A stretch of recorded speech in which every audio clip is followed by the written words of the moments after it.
Bingo. I think. Oh, call in user too. Who's that? I don't know. Turn it off. You.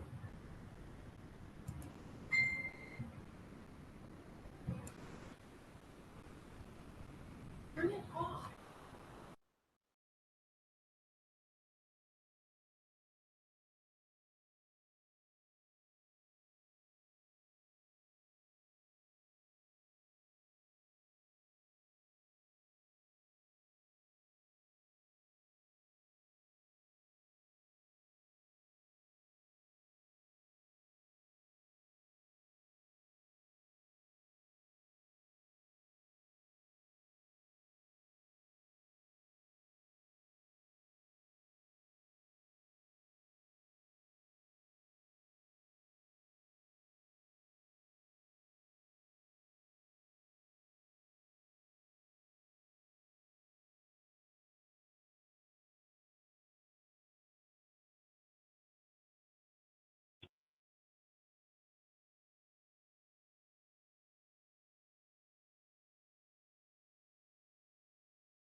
Hello?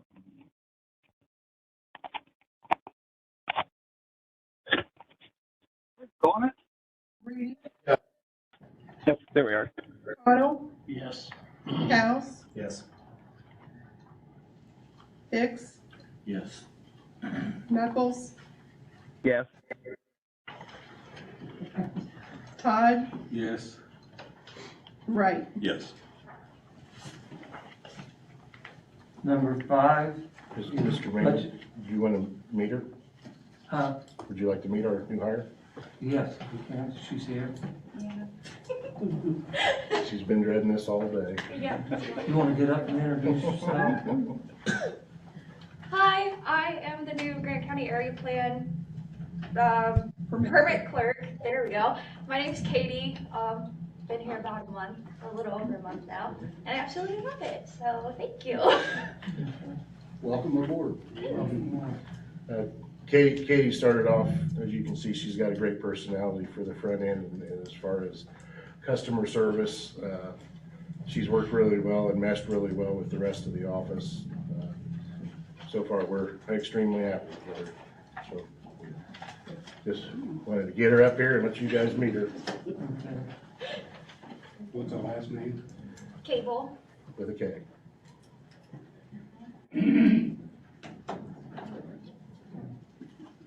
Number 5 is the budget. You all had a chance to look over it. Ryan put it in our packet. Ryan, you got anything you want to say about it?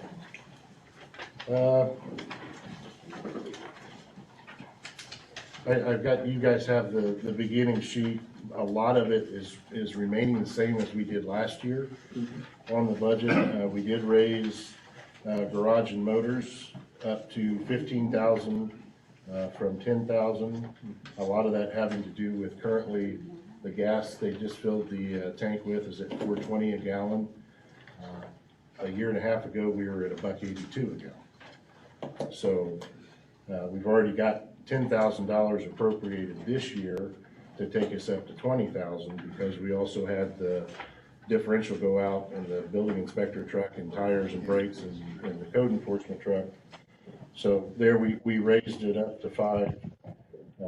Unsafe is pretty much the same. We're asking for the annual 50,000 that we normally get for unsafe buildings. We're looking to go, last year the council allowed us a new part-time position, which was Grace. She is our code enforcement secretary. Again, she's working out great also. With that, we're hoping to get her to full-time, especially with Grace. What we're finding and what we kind of already knew with Grace is, Grace is learning not 1 but 2 jobs.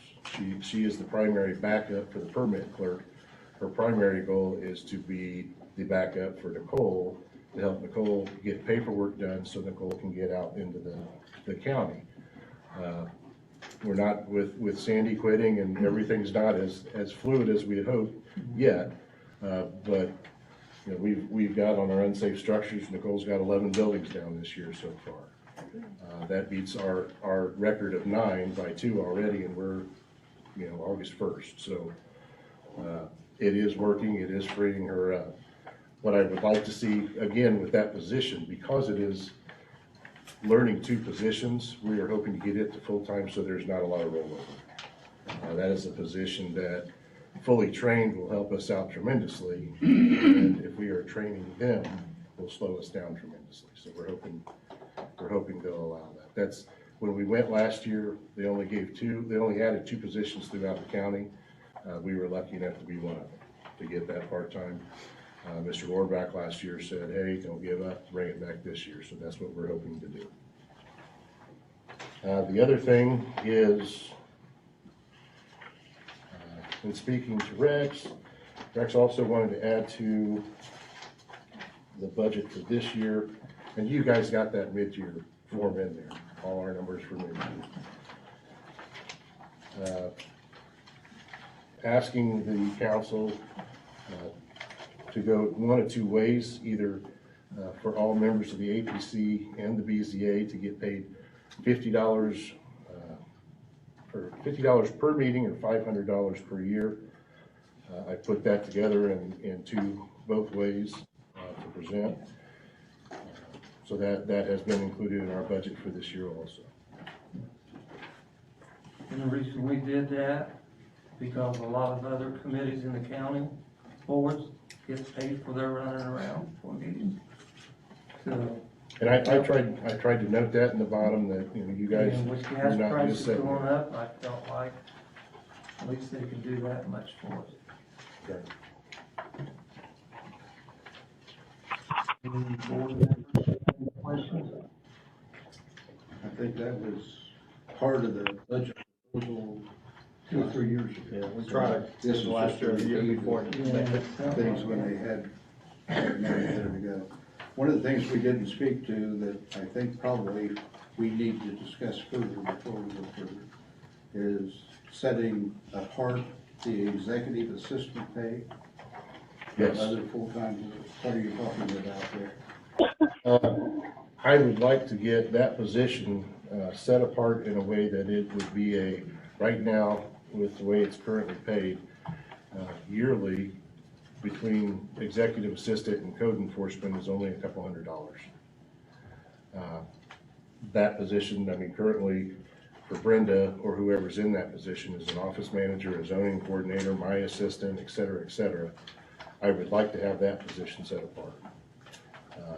You know, my goal as Brenda retires would be to promote from within and to make it worthwhile. Right now, an extra $200 for twice the job isn't really that inviting. So it's, again, I'm not following very well. What is it monetarily? What are we talking about? It would just be what I've proposed is taking it up.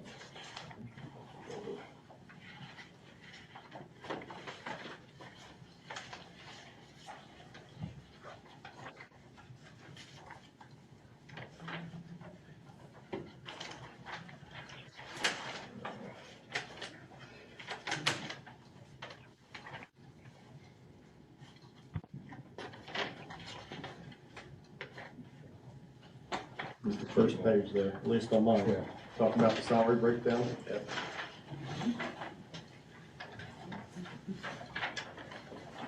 I had it worked out as far as like 5% and 3%.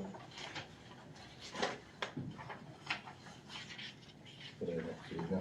So what I was projecting would be either trying to get her about $2,000 higher than the other.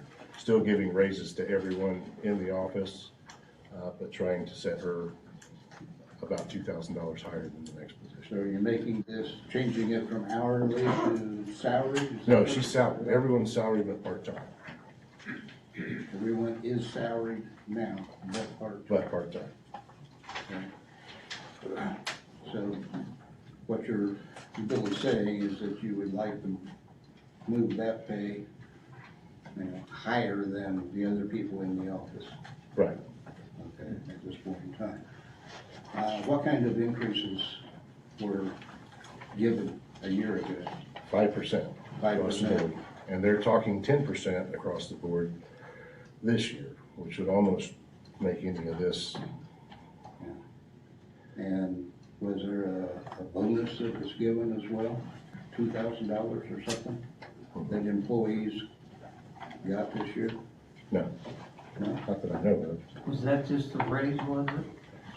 Yeah, Yeah, to give everybody yeah, a it chance. was. Everybody got $2,000. 2,000, right. Yeah, I don't think they got a percentage, it's just flat 2,000. I'd like to study that part more before we actually do that. Just, my thought, I think we need to have more discussion about that. Well, like I said, I think, like last year, I think I went 3% and 2%, and they went 5%, so it was, That's great. or no, I went 2,000, yeah, I went 2,000, 1,000, 1,000, and they went 2,000. Well, I understand what you're trying to do here, at least I found the sheet. So you're at proposed 54.8, executive secretary going to 39,486, which must have been just over $3,700 before your sales. Right, that's what I was trying Right. to do. And then the code enforcement is 37,283, the building inspector is 36,308. And code enforcement secretary is 28,000. Right. Which is what we're hoping to get to. Right. If it goes Right. full-time. That's not what it is right now, because it's part-time, it's by the hour. Right now it's So 11. this is the proposed. Right. Okay, I like it. Do we have any more questions? Any more discussion, then? Do we have a motion to approve? I make a motion, we allow this to be presented, returned in. Well, one of the things to add to that, one of the things that we need to be aware of, budget worksheets are given to the entire county second week of June. They are due back July 1st. Okay, So, we didn't meet in June, we didn't meet in July. yeah, Last year, we talked about it, when I presented August 1st, it was a, hey, where'd this come from, yeah. sort of thing, so, it is already turned in, we go August 18th is our budget night. So we Salary budget will be in September. So we should be looking at next year around April or May, approving it? Usually it's about second week of June, so we'd have to have a special meeting in June to get it done, because it's after our June meeting and before our July meeting. Okay. There's 3 weeks. I have another question too, Ryan. Up under the garage and motors, you were moving that up. Is it enough? Have you bumped that enough to? I think so. I think we wouldn't have needed, we have, right now, we have not touched the 10,000. We had 10,000 to start, we got an additional 10, and we have not touched it. Our last bill we got in was 1,600. All right. So I'm thinking if we don't have an extra $4,000 in expenses, we should be okay. Okay. And if not, I'll the council. So we got- Well, then I don't know if we really need a motion if it's already been turned in, right? I'll withdraw my motion. Good work. Our Or does it call for it? it calls for approval. Okay. It's, we just don't meet, and I think last year we had talked about, you guys hadn't ever seen these before. We've done it in different formats in the past.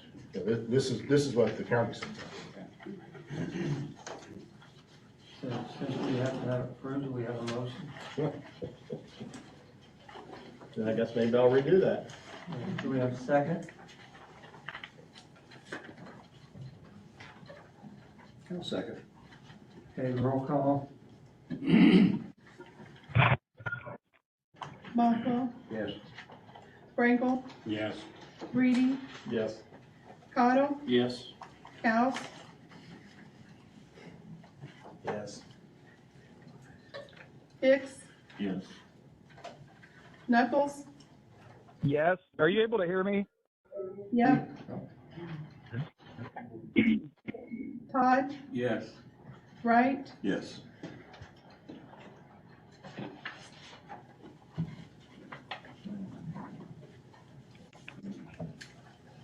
Okay, number 6 on agenda, executive session following September meeting, personnel will discuss performance review of personnel.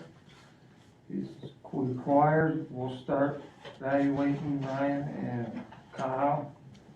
7, the rural committee will report at the September meeting what changes we think it needs to be done in our bylaws. 8, solar summit, special meeting, August 15th, 6 p.m. at the fairgrounds. Do we have any old business, any other discussions that needs to be brought up? Kyle, you have anything? No. Brian, you have anything? I sent out my director's report, and if there's any questions, I'd be happy to answer. That August 15 meeting doesn't have a time on it. 6 p.m., he said. Yeah, you said 6. 6 o'clock we'll Yeah. start. But it's not on here. Anybody, any of the board members, anybody got any concerns? If we don't, we'll go into the public input. We're gonna get 30 minutes, 5 minutes apiece to talk. So if you wanna come up to the podium, Something else on this. It also doesn't have 4-H fairgrounds. Yeah, not the 4-H fairground. So we are, just to touch base on that, we are gonna publicate that 3 times. okay. So anybody from the public like to talk? Come up and sign the podium, at the podium.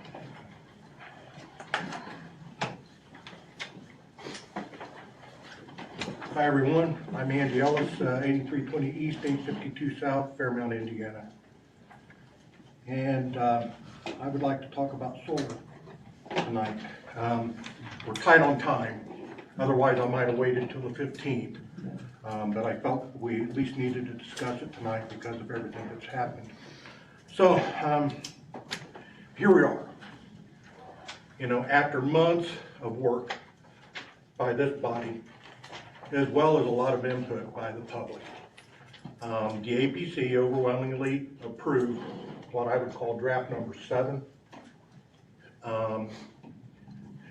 With the public's input, and then sent that on, it was 7-1 was the vote, by the way, and then sent it on to the commissioners for their review. A lot's happened, obviously. Ron Mallory is retired. Steve Wright has been appointed to take his place, so welcome, Steve. Welcome aboard. And there's been several commissioner meetings. And during the commissioner meetings, there really was just a total inability to comment.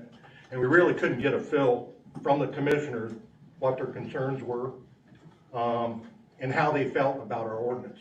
So, and I'm going to use a little bit of rough language here, but it's true. They basically drug their feet during the time that we were all trying to figure out exactly where they stood on our input and what the community was trying to tell them.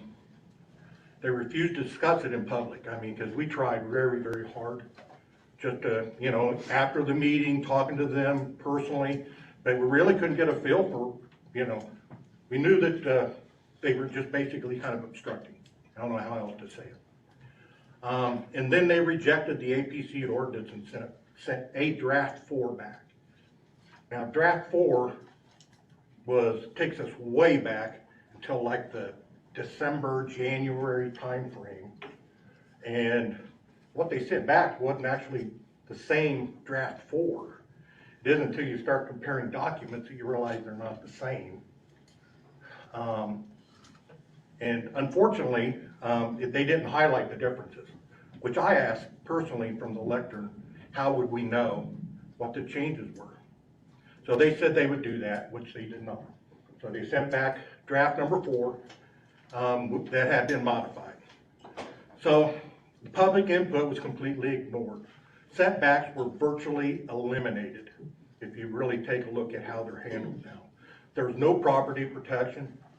And probably most concerning is the zoning board was eliminated from the permitting process. That's how we run our businesses, everything in Grant County, but for some reason, they don't want the zoning board involved. So it feels like we're back to where we started, only worse. Draft number 4 is heavily slanted towards the solar companies. They even reduced the fees to charge the solar company. They reduced the fees. What about our land? What about our community? What about the people that are here that are concerned about this? There's like 66,000 people from the last consensus I saw in Grant County. And, you know, almost 66,000 people are being ignored. Now, I know there's a few people that are going to benefit from this, but the large view of the public is that they'd like to take a step back and at least try to make sure and do this right. So we urge the APC to react quickly because we don't have much time. Please modify draft 7. Don't try to work with draft 4, it's a mess. And then try to address the commissioner's objections. Figure out, you know, because they did make a list of what their objections were. Look at draft 7, the one that was submitted, the one that was overwhelmingly approved by this body, and then send it back. Find some balance, try to address their needs. Specifically, try to address the IW Taylor University situation, because they're kind of caught in this, and it's become a political statement. We're not out to kill academia. We're just trying to stop from our country, our county from being exploited. We're way far apart between draft 7, which was approved, and the new draft 4. They're complicated issues requiring study. I suggest that we take the time to figure out where we're at on this thing before we move forward. I recommend, and I know others might agree, that we really think about a moratorium, because we've only got just a few days to figure this out. I think we need to find some balance. I think we need to figure out how to work with each other to not get overrun and screw our culture, quite candidly. So, Rex, I see you're watching your watch. Yeah. I tried to get in under 5 minutes.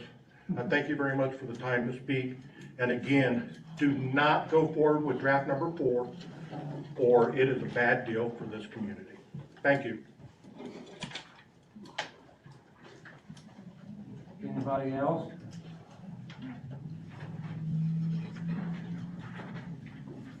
Good evening. Ed Hartman, 2640 East 1050 South Fairmount, Indiana.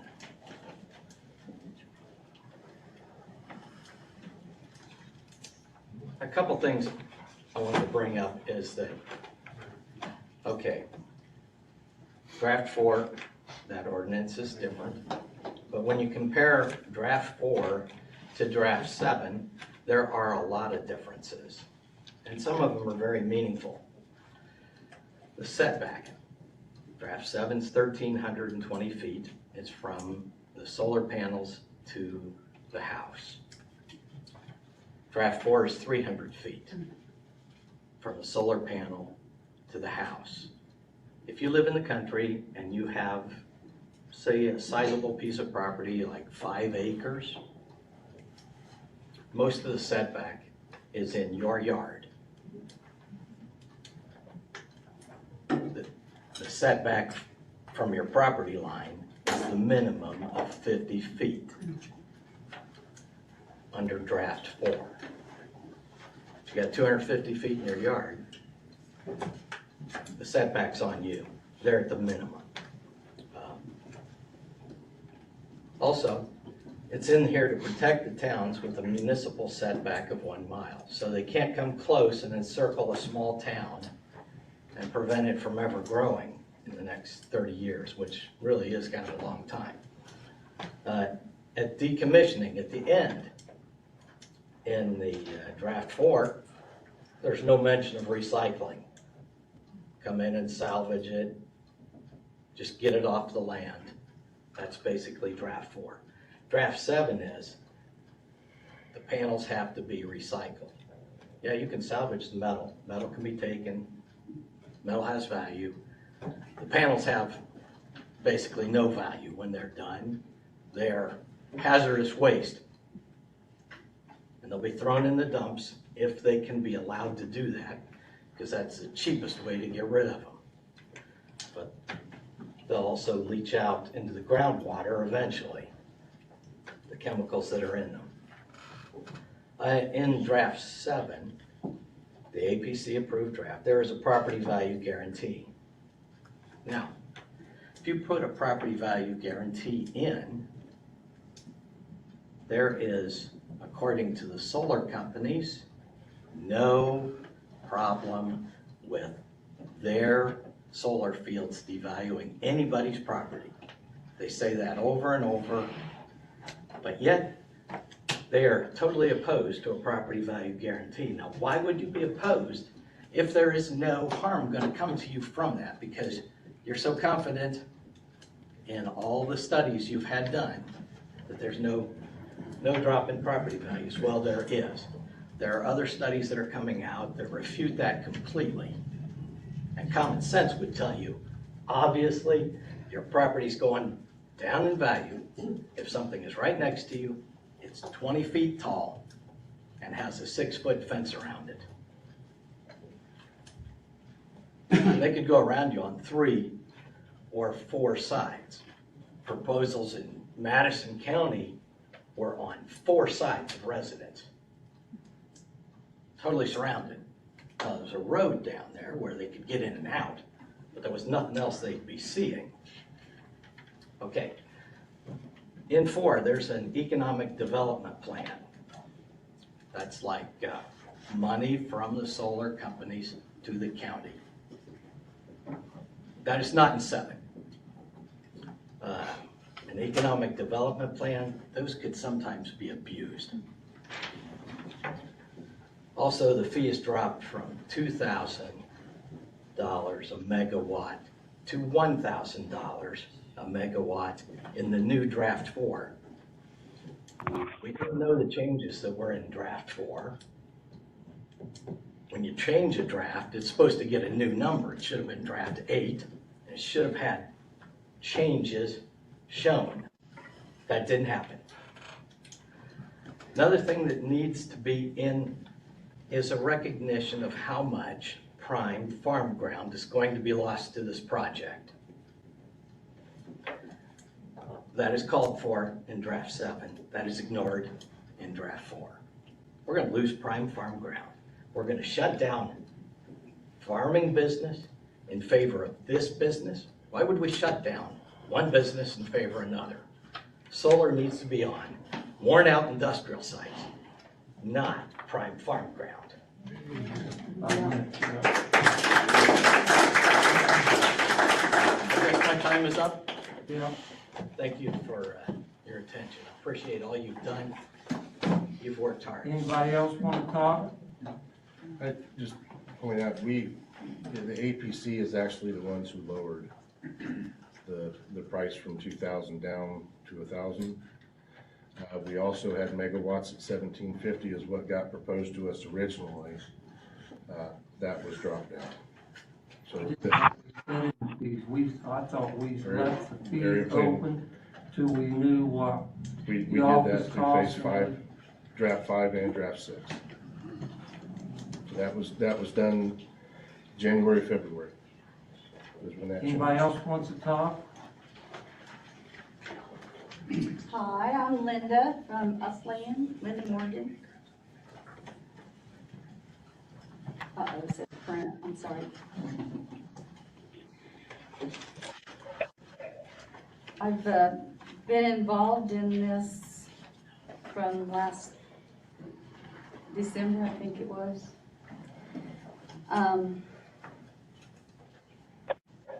There's so much difference between the draft 4 and the draft that we presented to the commissioners that I don't see how we can even go through draft 4 and say, oh, this, and this. Or you guys, sorry, I'm not doing it. Mr. Wright, I had a question. I was wondering if you had gotten to the solar fields yet to see what they're like. I actually did. Good. What did you think about that? thought it was very interesting. I stopped and talked to a gentleman that was out working, and it was directly across from his home. 75-year-old man, lost his wife 9 years ago, beautiful garden. He spends a lot of time outside. And I found out some things that I have a lot of questions on to ask the solar companies as well. And so in the same token, I was coming back from taking my wife to get a tooth fixed down in Fishers. And as we were coming back, and I got on 36 because I knew this MoDOT property was on 36, and I passed fields of corn, fields of corn, fields of corn, fields of beans, fields of corn, for probably, I don't know, 40 miles. And then I come to the solar farm. And so, you know, I know we're very concerned about the size of the acreage that they may take, but in this case, like I say, I passed a lot of farmland in between. And I think we've got about 190,000 tillable acres here in Grant County. And it probably, I don't know, just kind of looking at it, what I know of at this point, without really meeting with the solar companies yet. I've met with two, but don't have any maps from them or anything like that. Mr. Hartman gave me some maps, or somebody gave me some maps that I'm looking at as well. But that's kind of what I noticed. Couple things that bothered me just a little bit. This was a brand new farm that was just installed this year. So it doesn't have very much time on it. I'd say a third of the buffers of the trees and things like that were already dead, which bothers me, okay? So that's a big question I have for the solar companies, because what we don't want is to come up with trees that's part grown up and some that's not. And I mean, that kind of bothered me. The gentleman that I spoke to did mention a little bit about a noise that comes from the rotation of the panels. He said that it squeaks. When I asked about that as well, he said he spends a lot of time out there. And then the other thing that bothered me just a little bit was that the gentleman said that he likes to hunt. And so some of the fields are close to that solar field, and they've had a game warden called on them 3 times for just going out and hunting. So I've been doing my homework, just trying to come up with some questions that I have for solar companies in this matter, and it does bother me that, you know, this guy lives in fact, he gave me 3 squashes out of his garden, which was very nice man and stuff, and I didn't take it as a bribe or anything like that, but I did appreciate him offering that. He was just a nice man that you could tell was lonely because he lost his wife 9 years ago. So He probably enjoyed talking to you. yeah, and he was 75, and he says, you know, I'll probably never see that grow up. You know, so he's going to see a solar farm. Yeah. Now, Why plant trees? yeah, it was, and I didn't want to take her time. Okay, so the other thing I noticed, these were pretty well flat to the ground. They were only probably off the ground maybe about 4 foot. So if they do get the vegetation correct on the fence and things like that, and it was right in front of his home, down ways just a little bit and stuff, so that will help out there, I think. But I think he had 2 acres where he was, and it was only on one side. It was across the street. So that's what I found. Awesome. I am so glad you did that. Okay, so I've come up with 2 things on the recycling information. Now, I just had solar installed at my house, okay? There was a panel that broke right away. So I asked them what they do as far as recycling that panel. And they pay a company to take those panels apart. And it sounds similar to how if they're removing asbestos from a house, and they have all these regulations and special garb and all that, because there's dangerous things in there. And anything of any value, then they collect it. And then there's the glass and the metal, you know, that's not a big deal. But they have to pay, the company has to pay the recyclers. That's something that I think really needs to be addressed. If they're going to recycle, or are they going to recycle? And then one other thing, as far as farmland being used, China is buying up farmland in the United States to help feed their people. I guess there's like 130,000 acres in Texas next to an Air Force base. There's a place in North Dakota they purchased near an Air Force base. And they said in 2019, China owned 191,000 acres that was worth $1.9 billion in 2019. We don't have anything that's stopping that. So if we give up our farmland to solar, yeah, it reduces it, and yeah, we still got other fields. But there's people out there besides the solar people that want our land, and we need to remember that. That's pretty important. So I think that's what I wanted to say. Time's up, too. I'm good. Sorry it took too long. Anybody else want to talk? Still got time.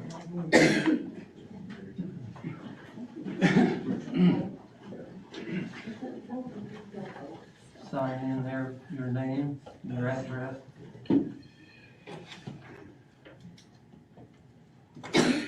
Anybody else's address is on here?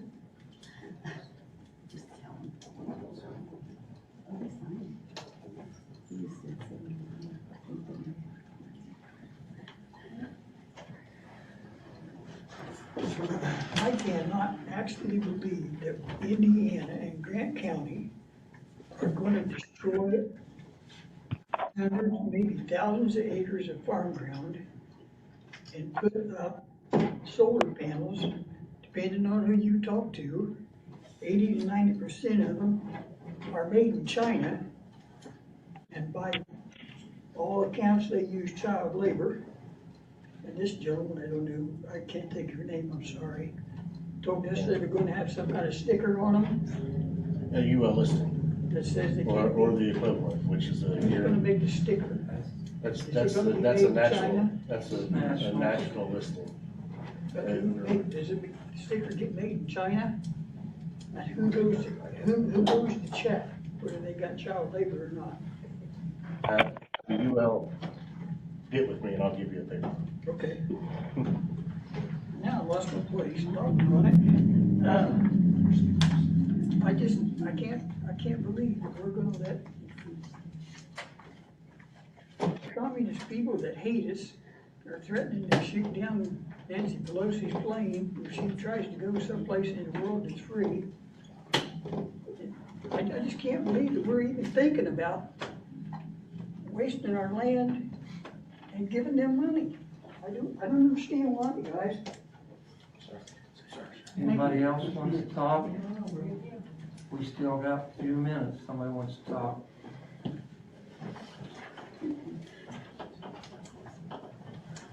I'll be my name is Pam Whitted. I live at 7951 East, 900 South Fairmount. It's actually right on the corner of State Road 26 and Wheeling Pike. It is known as the Village of Trask. There is a historical marker right there on the corner, right near where solar fields panels will go. According to my information of the farmers that have said they would do that contract with the solar fields. I'm just going to read you what the historical marker says. I'll leave all those details of figures and everything to Mr. Atkins, Mr. Hartman, Mr. Ellis, because it's over my head. But it says Trask, like other pioneer villages, served an important commercial, social, and educational role for early settlers. The post office, 1846 to 1901, which is still there. It's Jane Thornburg's house now, marked the start and the end of Trask's official existence. As travel improved, such villages disappeared or remained as residential communities like Trask. This sign was erected, I believe it was in 1999, by the Indiana Historical Bureau.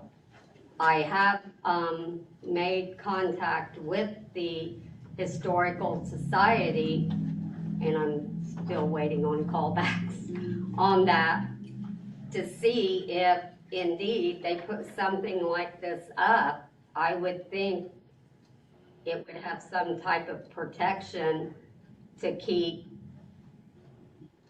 the value from being defaced by solar panels that is literally going to be in the side of our yard.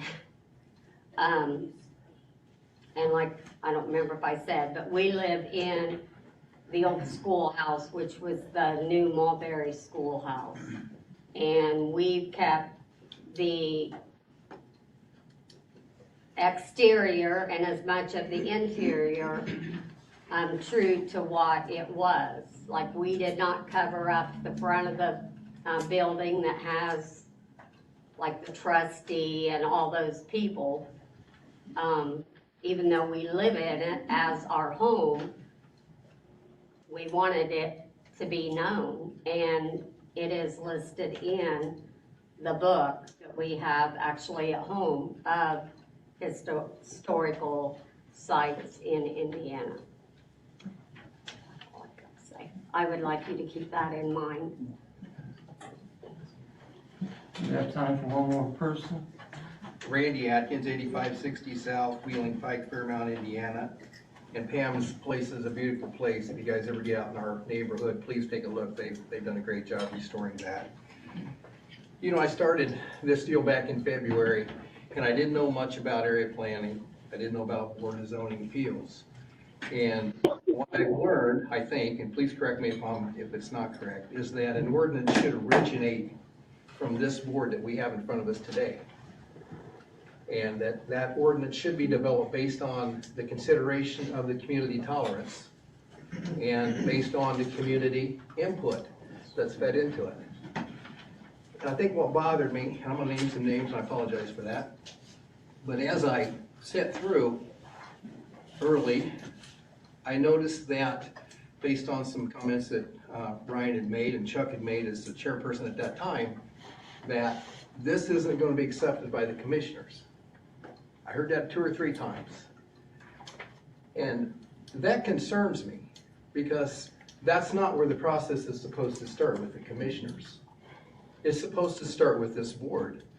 And the fact that this board overwhelmingly accepted an ordinance that was presented to the commissioners, and I attended every commissioner's meeting from the point it was given to them until the point that they sent it back.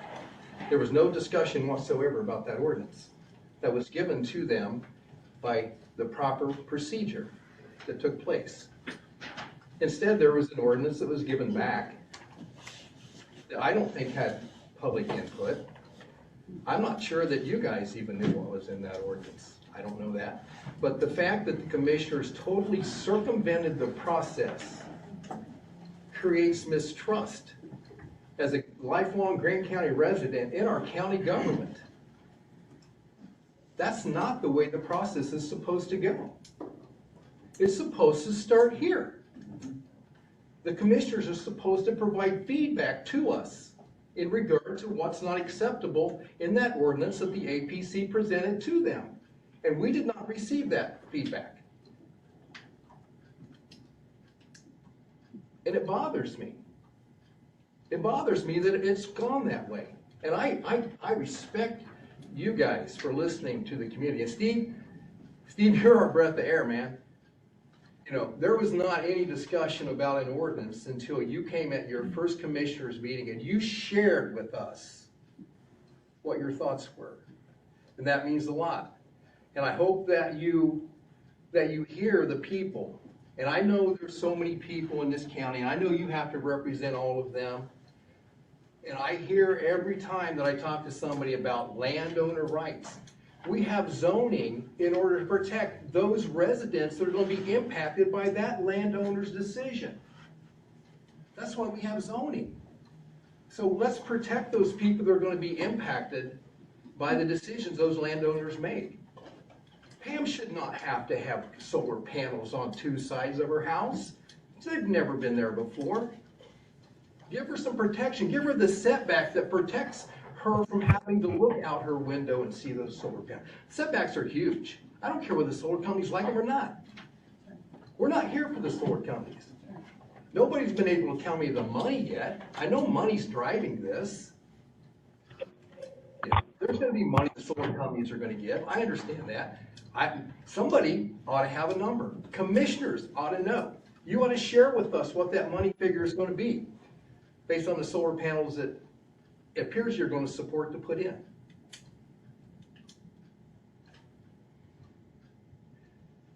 I'm hurt by what's going on in this county over the last 4 or 5 months. I hope we can get it right. Thank you.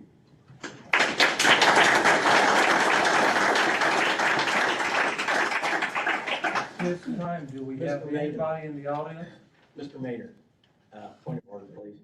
I'd like to address some of the comments that Mr. Malat made after people spoke. Here in a minute.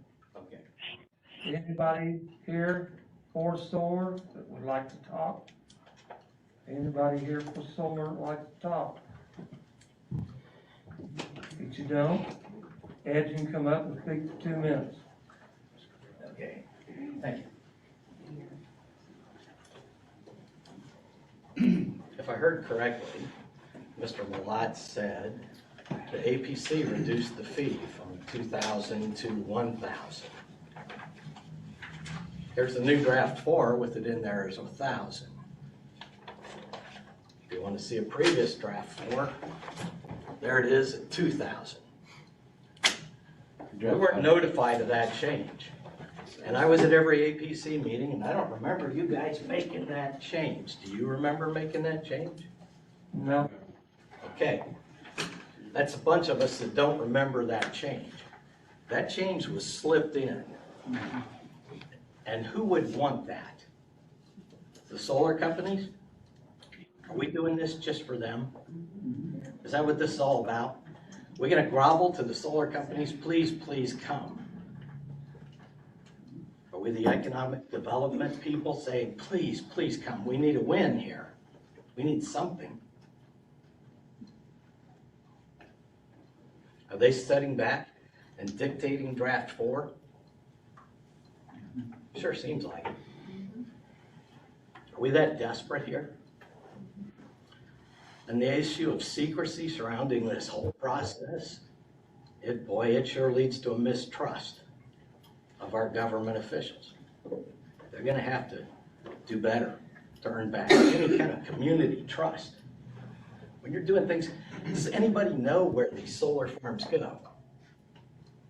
Have they even said? We could have put it in the ordinance that they have to say up front, a year ahead of time, where they're going. If people know the facts, is this suddenly a bad idea?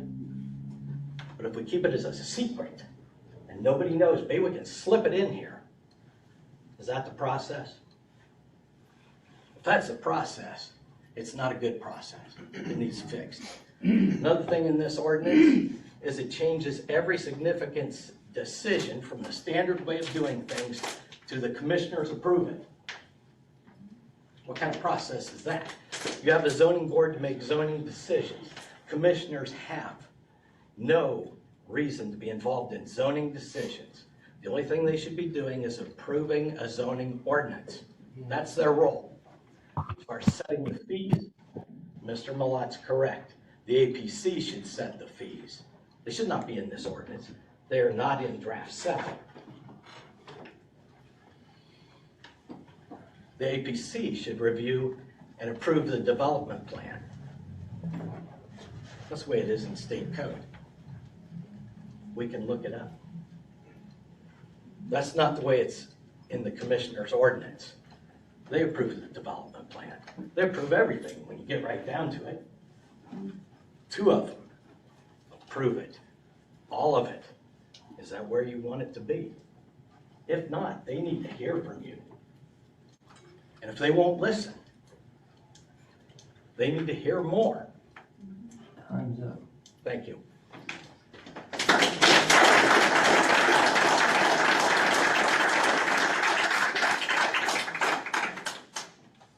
I'll make the motion to adjourn.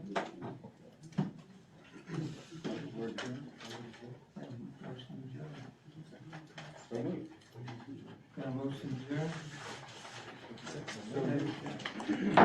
Meeting adjourned.